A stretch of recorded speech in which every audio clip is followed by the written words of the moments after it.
Please, take a seat if you have one. Sarge, thank you for that introduction. You know, it's important for two reasons. One, I have been in and out of Iraq and Afghanistan over 38 times, and I don't think most people know, this audience may know, how many women we have in combat. How many women are not only doing their part, but doing jobs that most people didn't think women would do or could do. And the Sarge is an example of just that. You know, Black Hawk helicopter is, anyway, I won't go into it all, but the point is that, you know, Sarge, what happened to you has happened to thousands of people. Gov and I talked about that earlier, the governor and I, about what we're doing here. You know, you and your fellow veterans are the heart, the soul, and the very spine and sinew of this generation. I mean, that's a fact. You know, only 1% of you volunteer to protect all of us. That's what it is. And it's all volunteer. And I want to thank Dr. Angela Williams and the great team here at Salt Lake City VA for hosting us, for taking care of our heroes.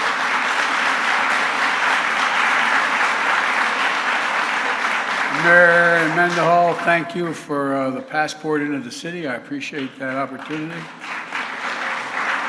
And Governor Spencer Cox, thank you for your hospitality, but much more importantly, thank you for taking care of our veterans and for bringing along your beautiful family. And by the way, you know, years ago, just a little ad lib here, but years ago when John Kerry was the nominee for president of the Democratic Party, he talked with me about the possibility of being vice president, and on his ticket. And I wasn't. We're old friends. And I said, no, I didn't want to be vice president. But had I known that as vice president I get Secret Service, and had I known that meant my daughters had Secret Service and my granddaughters, I would have fought even harder for him at the time. And now I have a bunch of grandchildren.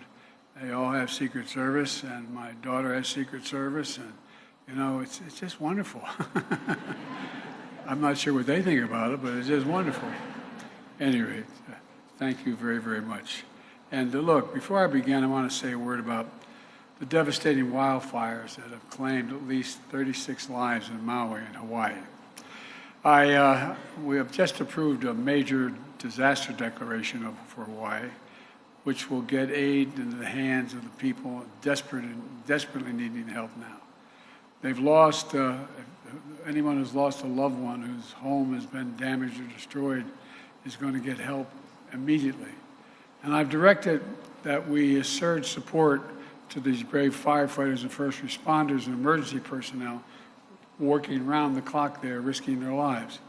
I just got off the phone before I got here for a long conversation with Governor Josh Green this morning and let him know I'm going to make sure the state has everything it needs from the federal government to recover.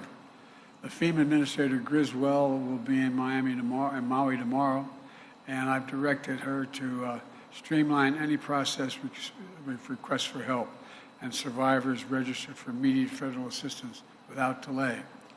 FEMA is surging disaster assistance personnel on the island, and they're going to help survivors get access to federal assistance. And you know, anybody who wants to know out there where to go if this is televised, that they can go to disasterassistance.gov, disasterassistance.gov, to learn if you're eligible for assistance. And I've ordered all available federal assets on the island, including the U.S. Coast Guard, the Navy 3rd Fleet, and the U.S. Army, to assist local emergency response crews along with the Hawaiian National Guard. We're working as quickly as possible to fight these fires and evacuate residents and tourists. In the meantime, our prayers with the people of Hawaii, but not just our prayers. Every asset we have will be available to them, and they've seen their homes, their business destroyed, and some have lost loved ones, and it's not over yet. But now, for the reason I'm here today. I've said it many times before. When I started saying it 30 years ago, I got criticized occasionally for saying it. I said, we have many obligations as a nation, but we only have one truly sacred obligation, and that's to equip those we send into harm's way and care for them and their families when they come home and when they don't. 1 year ago today, we met that sacred obligation when I signed, after fighting so damn hard for the PACT Act, to sign it into law. And I want to thank all the veterans organizations for helping to make that happen, because it matters. The PACT Act is one of the most significant laws ever signed to help veterans exposed to toxic materials and help their families recover, as well as receive compensation. You remember what we mean by burn pits. You know, when we first started using the phrase burn pits, people kind of looked at us. But a burn pit is what you saw, basically the giant burn pit. The first one everybody was aware of was in 9/11 when the buildings came down. Remember all those firemen that died of cancer and how they got covered? Well, when firefighters first responded, that's what happened. Now, the burn pits in Iraq, where we're talking about, and in other countries, Afghanistan, even in parts of throughout the Middle East, they're the size of football fields, up to 100 yards long, 20 yards to 30 yards wide, and 8 to 10 feet deep. And everything you can imagine is thrown into these pits to incinerate them. The wastes of war, tires, poisonous chemicals, jet fuel, and so much more. Toxic smoke, thick with poison, spreads through the air and into the lungs of our troops and their hooches where they live nearby these facilities. I know, I've been there in Iraq and Afghanistan. I've seen them. And you can smell it in the air. You can sometimes see it. And when these troops came home, many of them the fittest and best trained warriors that we ever sent anywhere were exposed to these burn pits. They weren't the same.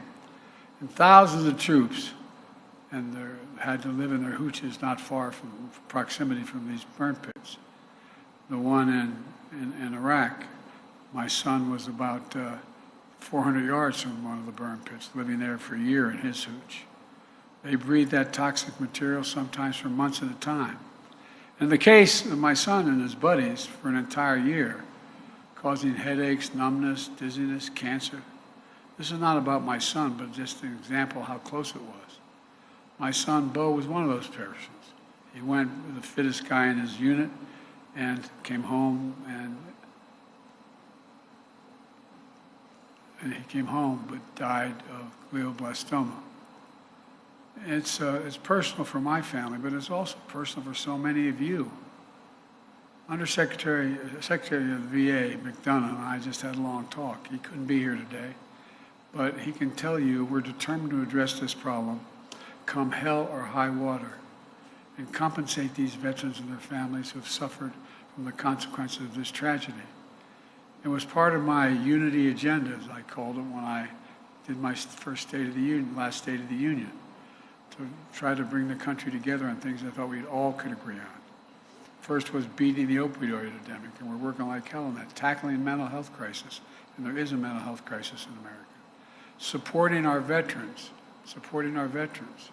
Look, I delivered that speech in March of last year, and a few months later, in August, with veterans groups making the case and never giving up, the bipartisan PACT Act was on my desk to sign into law. And don't tell me we can't get things done when we work together. Democrats and Republicans work together to get that done. In particular, I want to thank Senator John Tester, the chair of the Senate Veterans Affairs Committee, and Representative Mark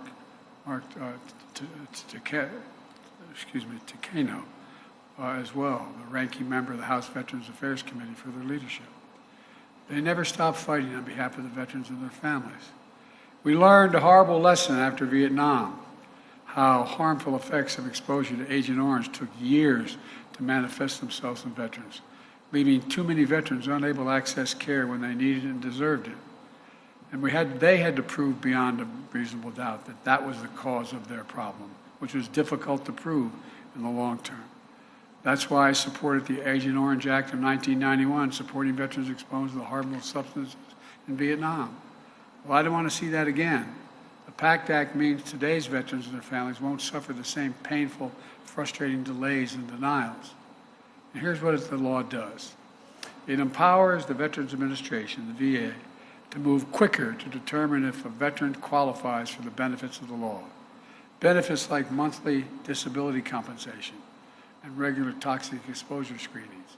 It also means new facilities, new research, and more healthcare workers at VA hospitals. It includes nearly, and one of the veterans raised this to me today, nearly $30 million for new outpatient clinics right here in Salt Lake City, right here.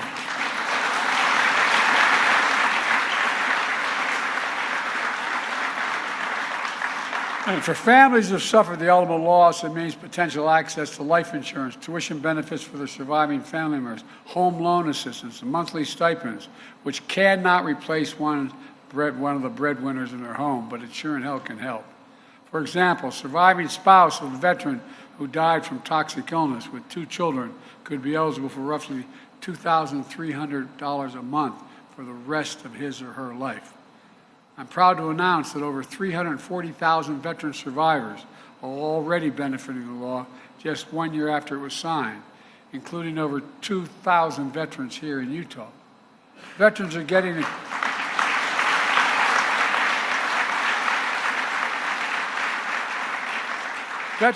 the care they deserve in every corner of the country. For example, there's an Army veteran served in Iraq now receiving care for prostate cancer at the VA in Seattle.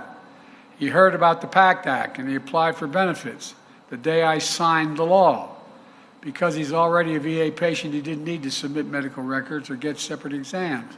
His application was approved. He's now received retroactive payments from the date the law was signed. Another Army veteran, now in New Hampshire National Guard with multiple deployments to Iraq and Kuwait, learned that he had that a friend and a soldier she deployed with were diagnosed with breast cancer. Just in case, she decided to get toxic exposure screening free at all veterans enrolled in the VA healthcare. She too was diagnosed with breast cancer.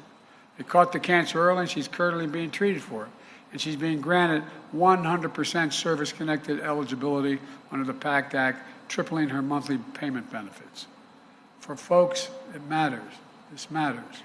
Folks, we have a moral obligation. This goes beyond the financial. We have a moral obligation to respond to this. And I'm here today to spread the word so every veteran or surviving family member knows how to access benefits of this law.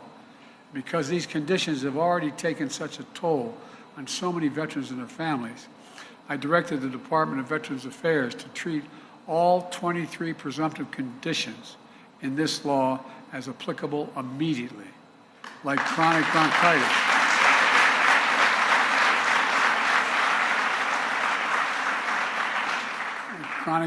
bronchitis, asthma, many types of cancer, including any type of reproductive cancer.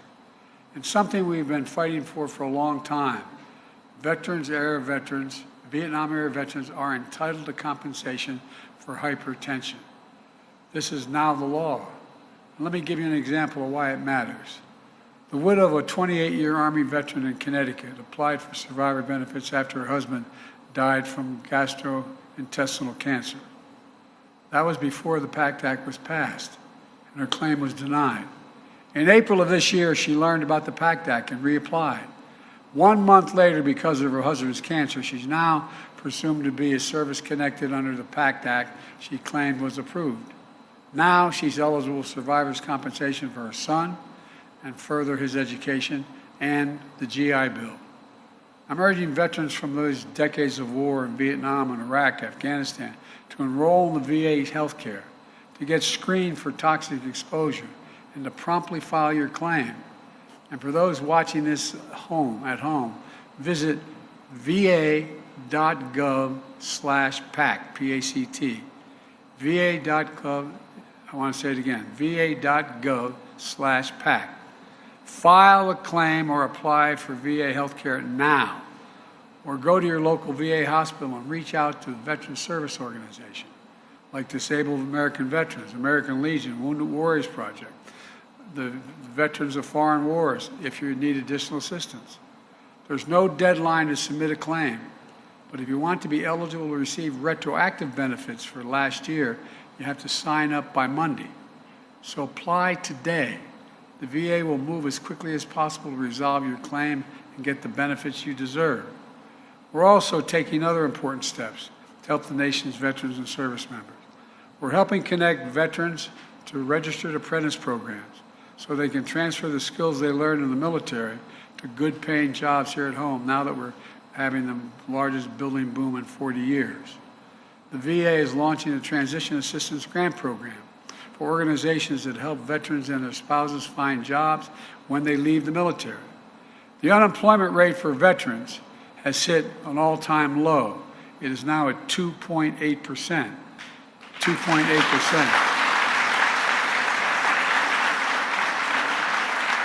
And we're damn proud of that. We've made that a priority since we got in office. This spring, I signed an executive order directing the VA to cut red tape and give veterans who need assistance at home more flexibility in picking who will be their caregiver. Earlier this summer, I went to North Carolina, and I signed an executive order at Fort Liberty. It's called the most comprehensive set of administrative actions in the history of this, and to support the economic security of military veterans, their spouses, caregivers, and survivors. Like making it easier for a military spouse to find a job in the federal government, expanding access to child care for military families. You know, when I first took office, I signed the American Rescue Plan, which invested $17 billion for veterans' health care, including mental health care and suicide prevention, to deal with the fact that more veterans have been and continue to die of suicide than in battle over the past 2 decades. More veterans die of suicide. And all the stories I heard in my home state, people would call up and looking for help. My husband, he needs help. And couldn't get through. Get back to you. 17 a day dying of suicide nationwide. 17 a day. Even one veteran dying of suicide, particularly because he couldn't get the help immediately. There's one too many. The VA is doing everything it can to, including expanding mental health screening, increasing access to legal financial support, hiring more mental health professionals, which was one. Where's my commander that was here? One that you brought up. We're hiring more. We're hiring.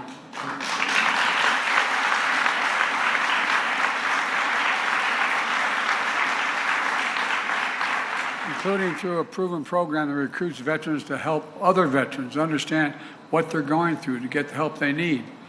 I can notice it could stop for another second. You know, one of the things about the military, you're taught to be tough, stand alone, do what you need to do. And it's awful hard when you're having problems and you think you have a mental health problem to ask for help. It's really hard. There's no difference between having a mental health problem and breaking your arm or your leg. No difference. And you should not be worried about asking for help any more than you would if you broke your leg. We have to make sure people know there's nothing to be ashamed of in seeking that help. You know, think about this. I don't know how many of my tens of thousands of miles I've traveled through war zones. I don't know anybody who would not wonder whether or not what these veterans have seen would cause post-traumatic stress.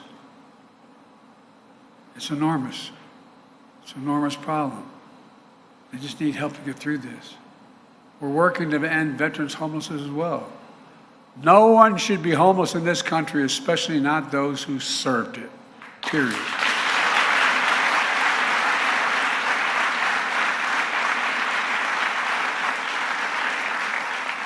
Last year, the VA found permanent housing for over 40,000 veterans and set a goal of permanently housing at least another 38,000 this year. And I'm proposing that the Congress join in and triple the number of rental assistance vouchers for extremely low-income veterans. Now.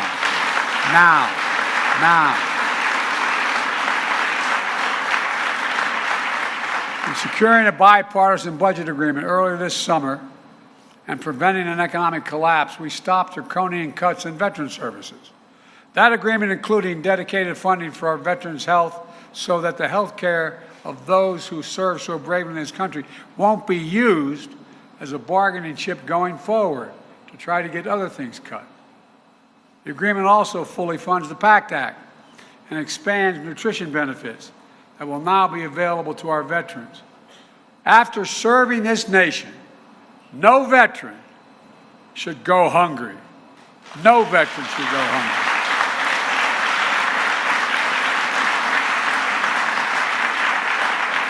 Just 2 weeks ago, I signed an executive order to significantly strengthen how the military handles sexual assault. We're moving the authority for addressing sexual assault claims to specialized independent military unit outside the chain of command. That was a long time in coming, but it's a big deal. And we all owe a thanks to Senator Gillibrand in New York for her leadership in this. So she did not give up until she got it done. And there's more to do. But we've made a lot of progress, and we've got to keep going. Let me close with this. After I signed the PACT Act into law last August, I handed the pen. There's a tradition. When you sign a piece of legislation, particularly a significant piece, you have the people who are responsible for getting it done for you on the stage with you when you sign it. And you traditionally give the pen to the most consequential person who helped that happen. We got finished, and I signed the pen to the widow and daughter of Sergeant First Class Heath Robinson, a veteran for whom the bill was named.